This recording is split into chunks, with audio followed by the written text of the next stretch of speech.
News live കൊച്ചിയിലേക്ക് സ്വാഗതം. ഈ വാർത്തകൾ നിങ്ങൾക്കായി അവതരിപ്പിക്കുന്നത് Leotech solar solutions powered by mile food stuffs Mookkannoor, Grazia tours and travels near Cochin airport and Cochin Kalabhavan Angamaly franchise. മന്ത്രി വീണ ജോർജ് ആശുപത്രി വിട്ടു.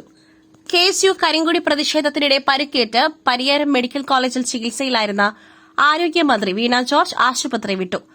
ഔദ്യോഗിക വാഹനത്തിൽ ഇന്ന് പുലർച്ചെ 4 മണിയോടെയാണ് മന്ത്രി കണ്ണൂരിൽ നിന്നും തിരുവനന്തപുരത്തേക്ക് തിരിച്ചത്. കഴിഞ്ഞ ദിവസം ഓൺലൈനായി ചേർന്ന മെഡിക്കൽ ബോർഡ് യോഗത്തിൽ മന്ത്രിയുടെ ആരോഗ്യനില മെച്ചപ്പെട്ടിരുന്നു. രക്തസമ്മർദ്ദവും സാധാരണ നിലയിലാണ്. ഇതേ തുടർന്ന് മന്ത്രി ഡിസ്ചാർജ് ആവശ്യപ്പെടുകയായിരുന്നു. തുടർ ചികിത്സ തിരുവനന്തപുരത്ത് വച്ചായിരിക്കും. ICUവിൽ മന്ത്രിക്കൊപ്പം നഴ്സുമാരുടെ സെൽഫി.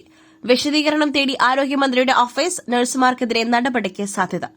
KSU പ്രതിഷേധത്തിൽ കഴുത്തിന് പരിക്കേറ്റ് ICUവിൽ ചികിത്സയിൽ കഴിഞ്ഞിരുന്ന ആരോഗ്യമന്ത്രി വീണ ജോർജിനൊപ്പം ആരോഗ്യ പ്രവർത്തകർ സെൽഫി എടുത്ത സംഭവത്തിൽ വിശദീകരണം തേടി ആരോഗ്യമന്ത്രിയുടെ ഓഫീസ്. സംഭവത്തിൽ ആശുപത്രി സൂപ്രണ്ട് അന്വേഷണത്തിന് ഉത്തരവിട്ടു. ആരോഗ്യ പ്രവർത്തകർക്കെതിരെ നടപടിക്ക് സാധ്യതയുണ്ട്. ICUവിൽ രോഗിക്കൊപ്പം ഫോട്ടോ എടുക്കരുത് എന്നാണ് ചട്ടം. ഈ ചട്ടം ലംഘിച്ചതിനാണ് ആരോഗ്യമന്ത്രിയുടെ ഓഫീസ് പരിയാരം മെഡിക്കൽ കോളേജ് സൂപ്രണ്ടിനോട് വിശദീകരണം തേടിയിരിക്കുന്നത്. മന്ത്രിക്കൊപ്പം ഫോട്ടോ എടുത്ത നഴ്സ് സംഭവത്തിൽ വിശദീകരണവുമായി രംഗത്തെത്തി. മന്ത്രിയെ ആദ്യ ദിവസം മുതൽ പരിചരിച്ചിരുന്ന നഴ്സുമാർ എന്ന നിലയിൽ മന്ത്രിയും തങ്ങളുമായി ഒരു അടുപ്പമുണ്ടായെന്നും ഒരു ഫോട്ടോ എടുത്തോട്ടെ എന്ന് അഭ്യർത്ഥിച്ചപ്പോൾ മന്ത്രി സമ്മതം മൂളി എന്നുമാണ് സ്മിത എന്ന നഴ്സ് ഫേസ്ബുക്കിലൂടെ വിശദീകരിച്ചിരിക്കുന്നത്. ദ കേരള സ്റ്റോറി 2 നിർമ്മാതാക്കളുടെ ഹർജിയിൽ വിധി ഇന്ന്.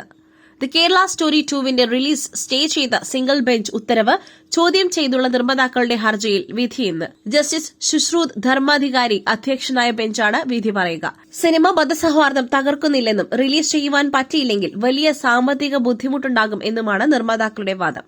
15 ദിവസത്തേക്കാണ് ചിത്രത്തിന്റെ റിലീസിന് ഹൈക്കോടതി സിംഗിൾ ബെഞ്ച് ഇടക്കാല സ്റ്റേ പുറപ്പെടുവിച്ചത്. കണ്ണൂരിലെ KSU പ്രതിഷേധം. മന്ത്രിക്കെതിരെ മർദ്ദനമോ സുരക്ഷാ വീഴ്ചയോ ഉണ്ടായിട്ടില്ലെന്ന വിലയിരുത്തലിൽ പോലീസ്.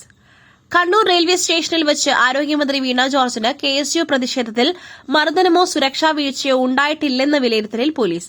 ഉത്തരമേഖല DIGക്കും സിറ്റി പോലീസ് കമ്മീഷണർക്കും നൽകിയിട്ടുള്ള വിശദീകരണത്തിലാണ് ഇക്കാര്യം വ്യക്തമാക്കിയത്. റെയിൽവേ സ്റ്റേഷനിലെ CCTV ദൃശ്യങ്ങളിലും ആക്രമണ ദൃശ്യങ്ങളില്ലെന്നും പോലീസ് സ്ഥിരീകരിച്ചു. മന്ത്രി സമരക്കാർക്കെതിരെ തിരിഞ്ഞതോടെ അനുനയിപ്പിച്ച് പിന്തിരിപ്പിക്കുവാൻ ശ്രമിച്ചുവെന്നാണ് സ്പെഷ്യൽ ബ്രാഞ്ചിലും പോലീസുകാർ നൽകിയ റിപ്പോർട്ട്. നിലവിൽ റെയിൽവേ പോലീസാണ് കേസ് അന്വേഷിക്കുന്നത്. എന്നാൽ സുരക്ഷാ വീഴ്ച സംബന്ധിച്ച അന്വേഷണം നടക്കുന്നില്ല. വെള്ളാപ്പള്ളി ക്രിമിനൽ കേസ് പ്രതി പത്മഭൂഷൺ നൽകരുത്. ഹൈക്കോടതിയിൽ ഹർജി നൽകി സംഘടന.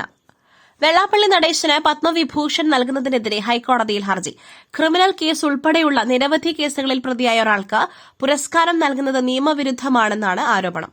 കേസുകൾ പരിശോധിക്കുന്നതിൽ കേന്ദ്ര സർക്കാരിന് വീഴ്ച പറ്റിയെന്നും പുരസ്കാരം നൽകുവാനുള്ള നടപടികൾ തടയണം എന്നുമാണ് ശ്രീനാരായണ ധർമ്മ പ്രബോധന സംരക്ഷണ സമിതിയുടെ ആവശ്യം.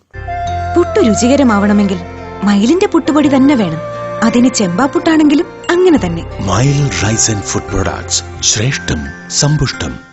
പുത്തൂർ സുവോളജിക്കൽ പാർക്കിലേക്ക് ഫെബ്രുവരി 28 മുതൽ പൊതുജനങ്ങൾക്കും പ്രവേശനം. മന്ത്രി കെ രാജൻ.